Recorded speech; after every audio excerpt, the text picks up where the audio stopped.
She was 19 years old, and she owned $41, and she owned a brass compass with someone else's initials on it, and beyond that she owned nothing that the world was required to recognize. Count the sum with her if you like. $30 in paper, folded twice, $9 in silver, $2 in copper cents, counted out slow across a ledger desk by a man who did not raise his voice, who did not need to, because the arithmetic had already done the work that anger usually does. $41 is not a poor man's ruin. It is not a rich man's afterthought either. It is a sum precise enough to look deliberate, and it was. She carried it in a muslin pouch sewn to the inside of her skirt, the way her grandfather had once shown her to carry a field ledger when crossing open country, close to the body, where weather and strangers could not easily reach it. She had not expected, at 15, that the lesson would someday apply to money instead of paper. She had not expected many things that arrived later. What she found, weeks after that ledger room morning, in a canyon the local men called played out and not worth the walk in, was not what any surveyor's map on file at the territorial office would have shown you. Maps recorded boundaries. They did not record what a family had buried under 30 years of blown sand and cold winters, nor whose name had been sanded off a page to make room for another. She would come to understand that a claim can be abandoned twice, once by the men who worked it, and once by the people who never told her it was hers to begin with. But that is later. That is the canyon, and the shack, with its roof fallen inward like a held breath finally let go, and the strong box rusted the color of dried blood, and what was inside it. For now, understand only this. A girl walked out of a house that had raised her since she was 6 years old, carrying a sum of money exact enough to insult her, and a compass she had been given by a dying man's own hand, and a name that had never, not for one single day of her life, been legally her own. She did not know, standing on the porch that morning with the door already closing behind her, that she was walking toward the truth of that name. She only knew she was walking, because there was nowhere left in that house to stand still. Settle in. If you're the kind who likes a slow telling done right, this one earns its ending, and it starts 13 years before that porch, in a wagon stop settlement, where a fever took 2 people and left a 6-year-old girl in the arms of relatives who would raise her, but never quite claim her. Tell me in the comments where you're listening from tonight, and let's begin there, where the story actually starts. The wagon stop settlement kept no proper cemetery that year, only a fenced square of hardpan behind the trading post, where the ground was soft enough to dig, and it was there, in the first week of September, the girl would later be unable to recall in anything but fragments, the smell of boiled willow bark, the sound of her mother coughing through a canvas partition, a tin cup left untouched on a crate, that both her parents were buried within 4 days of each other. The fever moved through the settlement the way fevers did that decade, indifferent to who it took, and it took a freighter and his wife, and left behind 1 trunk, 1 Dutch oven, and a 6-year-old girl with her mother's dark eyes, and no one legally bound to want her. Her mother's brother came for her in October, driving a spring wagon 2 days from the ranch he kept with his own new wife, and he did not weep at the graves, and did not speak long of it, only signed the settlement register, paid the trading post $4 for the trunk's storage, and lifted the girl onto the wagon seat beside him, as though loading freight that required careful but unremarkable handling. She would remember, decades on, that his hands smelled of harness oil, and that he did not speak to her again until they stopped for water. In his household she was given a cot in the loft, a chore list by age 7, and his surname by simple absorption rather than any paper signed, or ceremony held. The neighbors called her by it, the schoolhouse rolls recorded her by it, and within 2 years, even she had stopped correcting anyone, because there was no one left who remembered to correct it for her.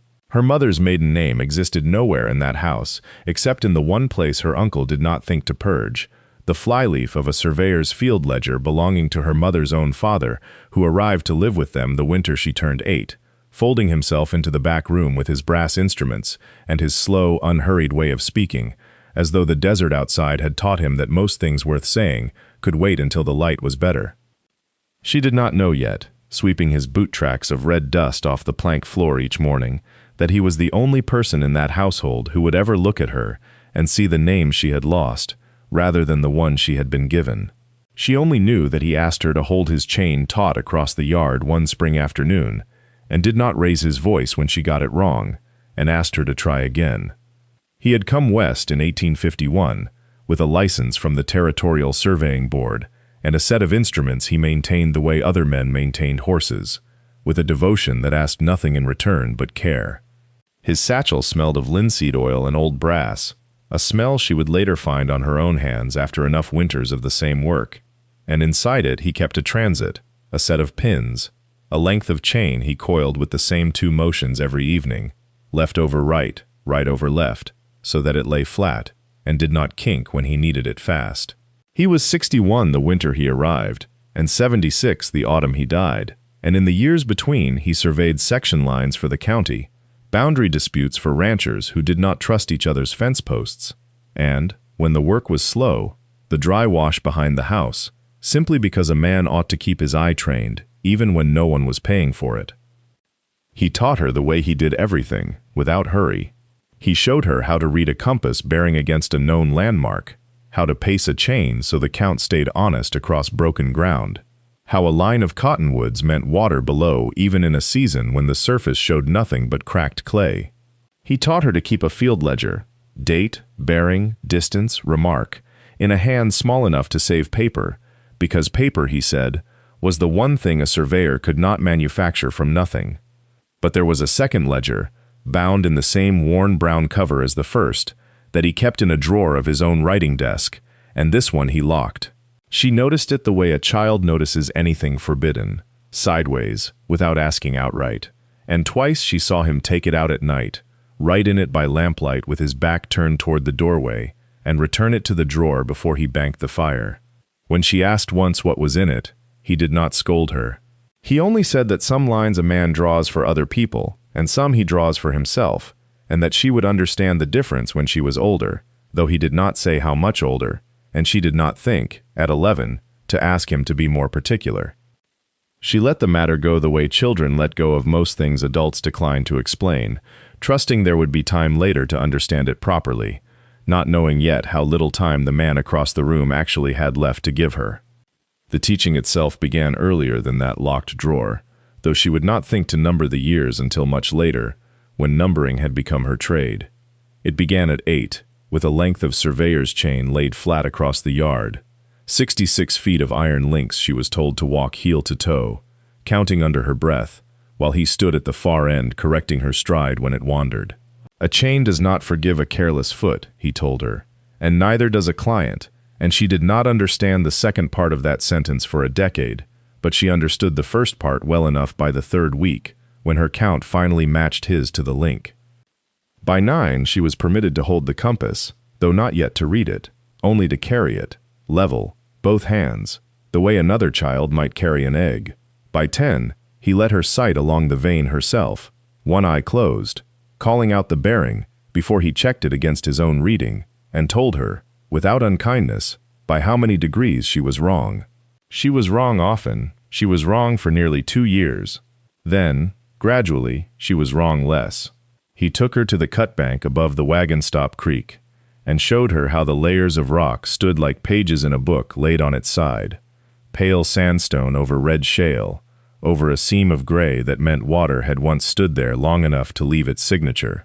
He taught her to read a hillside the way other men read weather, the tilt of a stratum, the color of the soil, where it had been disturbed and where it had not, the particular hush of ground that had never been worked. He taught her to keep her own field ledger, a slim notebook bound in oilcloth, and to enter every bearing and every pace count the same evening she took them, in ink, without embellishment, because memory flattered a man, and paper did not. She filled 4 such notebooks between her 10th year and her 15th, and he checked each one, correcting her figures in the margin with a stub of pencil, never erasing her original mistake, but only noting beside it what the mistake had cost. That was his way of teaching regret without ever once raising his voice. She did not know, through any of those seasons, that she was being prepared for something beyond the yard and the creek and the cut bank behind the house. She only knew that the compass grew warm in her palm on summer mornings, that her strides had lengthened to match the chain, almost without her willing it, and that the old man watched her work now with something closer to satisfaction than correction, though he was careful, always, to keep the greater share of his praise for later. For a day, she would come to understand, he already suspected he would not live to see. He suspected it, and so did the fever that came for him in the January of her 15th year, arriving the way fevers did in that country, without ceremony, without mercy for the calendar, settling into his chest on a Tuesday, and refusing, by the following Tuesday, to leave. The household moved around his sickbed with the particular quiet reserved for men who had never asked for attention while well, and were not about to receive an excess of it while dying. She was permitted to sit with him in the evenings, after the supper dishes, because her aunt considered this a fitting use of an idle hour, rather than any recognition of what the two of them had built together over 9 years of pacing and bearings and ink. On the last evening, the lamp turned low to spare his eyes. He asked her to open the top drawer of the dresser he had shared with no one since his wife's death, long before she was born, and to bring him the compass that lay wrapped in a square of oiled flannel. She had seen it before, always at a distance, always returned to its cloth before she could ask why it was kept apart from the surveying kit he used daily. It was heavier than she expected, brass gone dark at the edges, his initials cut into the underside of the lid, in letters worn soft by handling. He did not make a speech of it. He told her, in the plain voice he used for correcting a bearing, that the needle in that case had never once lied to him in 40 years, though a great many men standing beside him had. He told her to hold it level, always, and to trust it over her own eyes when the ground played tricks with shadow, which it would, more often than she'd like.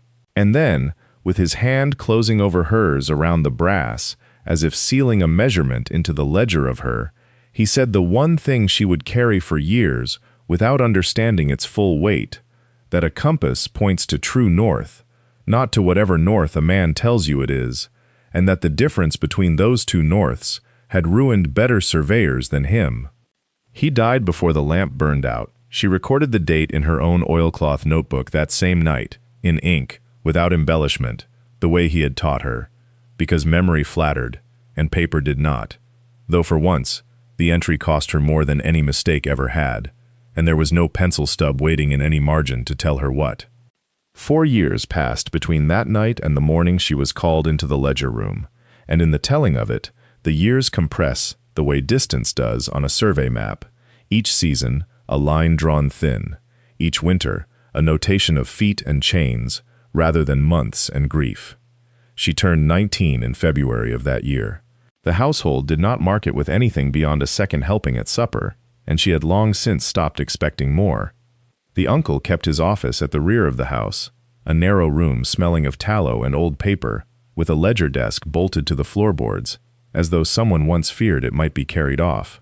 He sent for her on a Tuesday, the 9th of March, at 7 in the morning, before the frost had left the window panes. She remembered the cold of the doorknob more clearly than she remembered his face when she entered. He did not ask her to sit. He had the household ledger open before him, and beside it, a smaller book bound in black cloth that she had never seen opened in 4 years of passing his desk, with breakfast trays and mended shirts. He turned it toward her, not unkindly, the way a clerk might turn a receipt toward a customer disputing a total. He said that upon reviewing the county's guardianship registry, he had found no instrument, no paper, no filed petition, no signature, establishing her as his legal ward. She had been kept, he said, as a kindness to his late brother-in-law's memory, but kept was not the same as claimed. He said this without raising his voice, without once looking away from the ledger, the way he might have corrected a column of figures that no longer balanced. Then he counted out $41 onto the desk, coin by coin, in the same unhurried rhythm he used for paying the grocer or the hired hand at threshing time, 2 eagles, a scatter of $50, the rest in worn silver, and slid them toward her across the wood, as a closed account is closed, with no further entry expected. He did not offer an explanation beyond the one he had already given, which was, in its way, complete. He did not ask what she would do, or where she would go. He said only that she was welcome to gather her belongings before noon, and that the wagon into town left at past. She did not argue the arithmetic of it, though later, walking the hallway to the small room that had been hers, she understood that arguing had never been available to her, not that morning, and, she suspected now, not for the whole 4 years preceding it, though she had not known to call it that at the time. She gathered the compass first, wrapped in the same cloth he had died holding it in, before she gathered anything else at all. The freight wagon left at past noon exactly, as promised, and the man driving it did not ask her business, only her fare, which she paid in the worn silver, keeping the eagles folded deep in the lining of her satchel, where her fingers could find them without looking. She rode 3 days on the buckboard among crates of nails and bolt cloth, watching the household recede into a country she no longer had a claim upon, and on the 4th morning she stepped down at a rail spur with $36 remaining and no further transportation offered or expected. From there she walked. She had catalogued, before leaving, what remained of her grandfather's papers, not the ledgers themselves, which she had never seen and did not yet know existed, but a small bundle of letters her uncle's household had never thought worth burning, tucked in a trunk of linens she was permitted to take.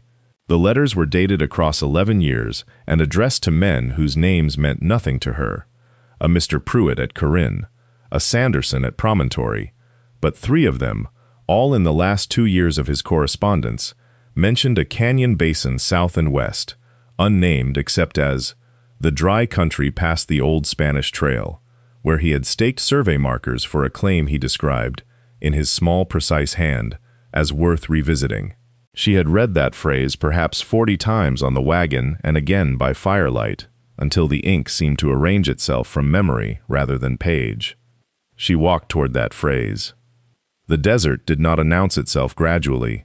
It arrived all at once, past the last irrigated field, as though a door had shut behind her. The heat pressed flat and steady from mid-morning until an hour before dark, and she learned within the first 2 days to ration not only her water but her shade, choosing which hours to walk and which to sit, motionless beneath whatever ledge or wagon wreck offered a hand's width of relief. Her boots filled with a fine red dust that worked itself between stocking and skin until walking became a study in small, deliberate pain.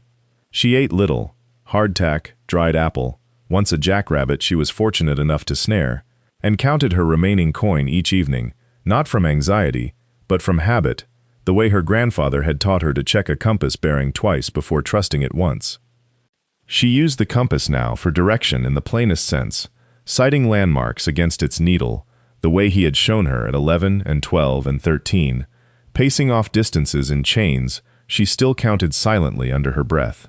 Twice she corrected her course by it, when the trail dissolved into wash and rubble. She did not yet know what she was walking toward, only that his hand had written the words worth revisiting, and that no one else living had reason to go looking. By the 9th day, the freight roads were long behind her, and the canyon country began to rise pale and broken on the horizon, exactly where the last letter had promised it would. The canyon opened on the 10th day, like a seam in old cloth, 2 walls of red sandstone leaning toward each other, until the sky between them narrowed to a pale ribbon.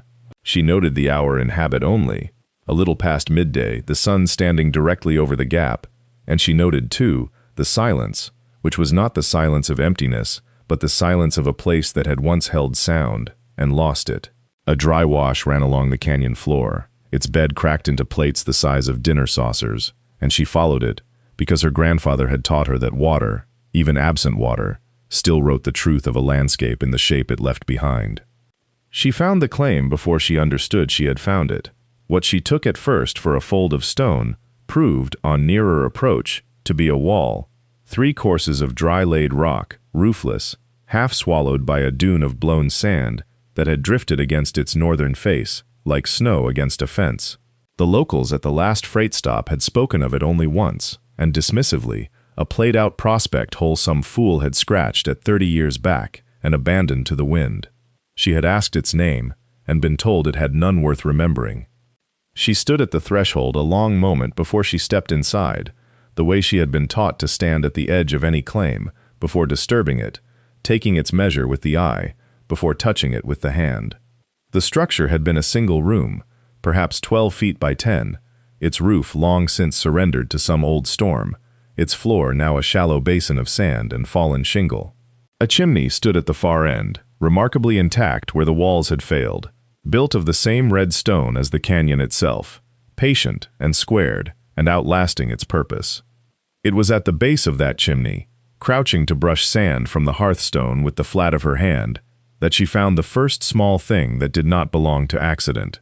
Carved into the face of one stone, low near the foundation, was a mark she recognized before she had fully looked at it, a benchmark chiseled in the old surveyor's convention, a broken circle over a horizontal tick, the kind her grandfather had cut into stone and post and doorframe across half a dozen counties to fix a point that must never be lost.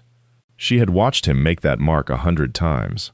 She had made it herself, under his eye, at 13, on a fence post behind the house, and been told she had cut it too shallow and must cut it again.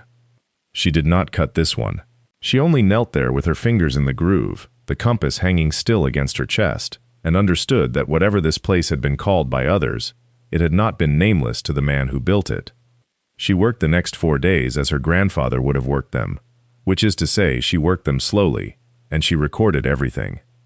She cut a fresh stake at the benchmark and drove it true, then ran a cord line from it by compass bearing, citing the old degree markings against the canyon wall the way she had been shown at 12, at 13, at 14, in a dooryard in a settlement whose name she no longer troubled to say aloud. North 41 degrees east, the mark read, faint but legible under her thumbnail.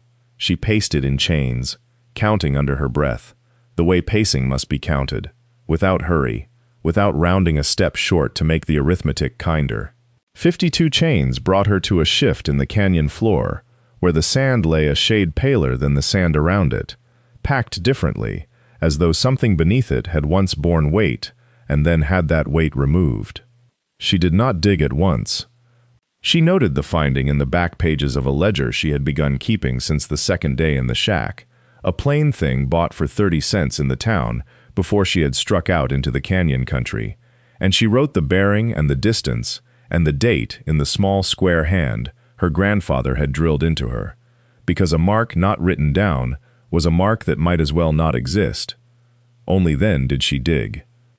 The floor beneath the pale sand was not floor at all, but planking, laid crosswise and pegged rather than nailed, and it took her the better part of an afternoon, with a broken shovel blade and her own 2 hands, to work the boards loose without splitting them, because she found, without quite deciding to find it, that she did not want to break anything that had been built with this much care.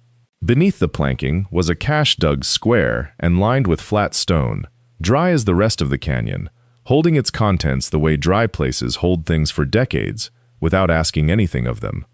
The strongbox sat in the middle of it, iron-banded, its lock rusted to the color of the canyon walls themselves, small enough to lift with both arms, and heavy enough that she sat back on her heels once she had it out, breathing harder than the weight alone accounted for. She did not open it that evening. She set it on the hearthstone beside the chiseled benchmark, and she sat across from it in the last of the light, with the compass still against her chest, and she found herself doing what she had not done since the ledger room in her uncle's house, turning something over in her mind, before she let herself want it too plainly, in case wanting it plainly was its own kind of foolishness. The light went from red to gray, to the color of nothing at all, and still she sat there, and still the box sat there, closed, patient, the way the whole canyon had been patient, waiting for someone who knew how to look. She opened it in the morning, when the light came level through the doorway and fell exactly where a surveyor would have wanted it, on a flat working surface, without shadow. The lock gave to the small file from the field kit after a quarter hour of patient work, the rust yielding the way old things yield to those willing to be slow with them. Inside, wrapped in oilcloth gone stiff and brown, lay 2 ledgers bound in board covers, and beneath them a single folded document, sealed in a manner she recognized from her grandfather's own hand, the corners turned and pressed just so, a habit he had never explained, but had drilled into her without her noticing the drilling. The ledgers were his. She knew the hand before she knew the words, the particular slant of his numerals, the way he crossed a 7 with a short, decisive stroke. Bearings, distances, elevations, the notations for water and rock and soil she had learned to read at his knee, all recorded across pages gone soft and gold with age, dated in the years before her birth. She read slowly, the way he had taught her to read a claim, not for the story it wanted to tell, but for the story it could not help telling. The folded document was the deed. She unfolded it with the same care she gave the compass on cold mornings, and she read her mother's name where she had expected, if she had expected anything at all, to find no name whatsoever. Not her uncle's name, not her own borrowed one. Her mother's maiden name, entered plainly in the Territorial Land Office's formal hand, filed and witnessed a full 6 years before her uncle's signature appeared on any paper concerning this canyon, or the land that bordered it. She sat with that fact for a long while before she let it become a thought, and longer still before she let the thought become a conclusion. The adjoining parcel, the one her uncle had sold, quietly, years past, to a rancher whose name she had heard once in passing and never again, lay against this very claim on the map her grandfather had drawn in his own hand on the ledger's final page, its boundary line touching this one the way a signature touches a seal. He had known, he must have known. A man who kept ledgers the way her uncle kept them did not sell adjoining land without first walking its edges, without first learning what lay beside it and to whom it had once belonged. She did not weep over this, and she did not curse the ledger room in her memory, though she noted, with the same flat precision her grandfather had taught her to note a shift in strata, that the omission had not been an accident of paperwork, but a choice, made once, and never revisited. She closed the ledger gently, the way one closes a door on a room still worth returning to, and she began, for the first time since leaving that house, to think not of what had been taken from her, but of what remained to be done with what had been left behind. What remained to be done, she decided, was the work itself, the only inheritance that had never once failed her. She set the lantern on an overturned crate and trimmed the wick until the flame burned thin and steady, the kind of light her grandfather had always favored for night reading, saying a wide flame lied about distance, and a narrow one told the truth. She opened the ledger to the surveyor's notation of the original claim, dated the 11th of April, some 26 years past, and beside it, the string of bearings recorded in her grandfather's small, upright hand, north 41 degrees east, a chain, and 18 links to the cottonwood stump, then south, along the wash, to the second monument, a cairn of stacked stone he had noted as durable, will stand. She took up the compass. She had carried it across 400 miles of territory, through freight wagon dust and the flat white glare of the salt basin, and she had used it 100 times to find her own bearing on a trail, but she had not yet used it, not once since leaving her uncle's house, for the purpose it was built for. She turned the brass case over once in her palm, feeling the engraved initials worn smooth at the edges. Then she stepped out into the canyon, with the ledger tucked under one arm, and the lantern held low against the wind. She sighted the first line by starlight and lantern glow together, the needle settling with the small, familiar shudder she remembered from childhood, and she matched it against the grandfather's recorded bearing. It held. She paced the chain distance in careful, even strides, counting under her breath the way he had taught her at 9 years old in the yard behind the house that was no longer hers to remember fondly, and she arrived within a single link of the noted distance to the cottonwood stump, though the cottonwood itself had died and fallen decades before, leaving only a gray, weathered hollow in the earth, where its roots had rotted away. She moved to the second line. The wash had shifted its course slightly, as washes do, cutting a new channel 8 feet west of the old one, but the cairn stood exactly where the ledger promised it would, 3 stones fallen from the top but the base undisturbed, and when she sighted from the cairn back toward the shack, the bearing matched the deed's recorded angle, to within a degree she was willing to call error of the old instrument, rather than error of the land. Line by line, corner by corner, she confirmed it, kneeling sometimes in the dust to steady the compass on a flat stone, breathing on her fingers when the cold came down off the rimrock past midnight, and by the time the lantern guttered low and the sky had begun to gray faint at its eastern edge, She had walked the entire boundary twice, and found no discrepancy that could not be explained by time, weather, or the ordinary drift of an old iron chain. The land was hers. It had always been hers. She did not go back for the uncle. She thought about it once, sitting on the shack's threshold with the ledger open across her knees, and decided against it in the space of a single breath, the way one decides against a step on ice that looks solid but is not. The money he had taken did not interest her. The land had never truly been his to sell, and pursuing him through the courts would have cost years and yielded nothing she did not already hold in her two hands. She rode instead to the territorial land office in the county seat, 41 miles east, and there, at a scarred oak counter under a window gone amber with dust, she filed the claim in her mother's maiden name. The name struck years before from a household ledger by a man who had believed a name could be erased as easily as a debt. The clerk asked no questions beyond the required ones. He stamped the paper, and the name went into the territorial record, plain and permanent, the first document in 19 years to carry it. She spent that autumn and the winter following rebuilding the shack, board by board, replacing the collapsed roof beam with a length of ponderosa she cut and dragged down from the rimrock herself, resetting the door on hinges she forged at the smithy in town, in exchange for 2 weeks' work chaining a rancher's boundary.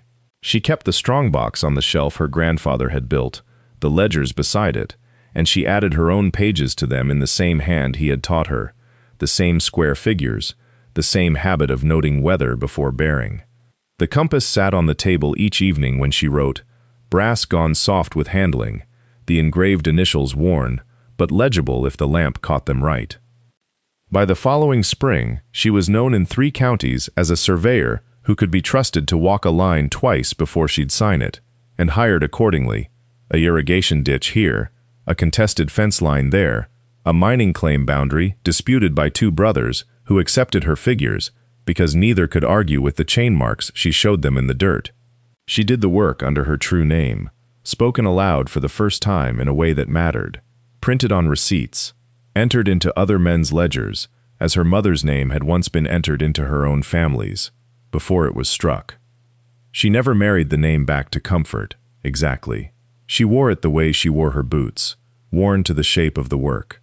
And on evenings when the light came low and orange across the basin, she would stand at the shack door with the compass loose in her palm, citing nothing in particular, simply confirming, as she always had, that the ground beneath her feet was exactly where the old ledger said it would be, and exactly